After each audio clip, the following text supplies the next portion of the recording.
Maadjong gabi mga kanana. Maupagajud pagikan sa trabaho, di ana pug ko nagahagwa-hagwa sa akong anak.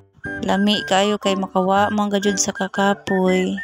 Unya kay mong gandahay man siya kay magpahilot kuno dya sa iyang tiil kay kapoy kuno kaayo ang iyang gibati. Murag gikapoy pa man siya kaysa sa ako ang gikan kog trabaho.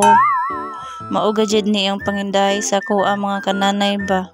Kanang magpahilot sa iyang tiil ug likod. Anja kay di man taka balibad mga kananay ay mohilot na lang pod. Lami paminaw ning mangindahay ang bata ba no? Anja kanina pod kuno iyang likod ang akong ipahiluton mga kananay kay sakit kuno kaji ang likod. May pagtutuwad pa siya wa jud kalimaong bataa oy.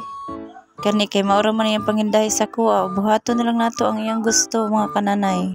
Lab na lab pod nako ning bataa oy kay maminaw man pod. Kaya kinadagma malagi ni siya na ni siya najud ni siya piang siguro kay naman ni samad siyang dugan.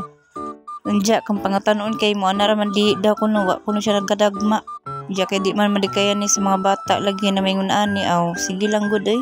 Unja maura pud to mga kananay, good night, bye.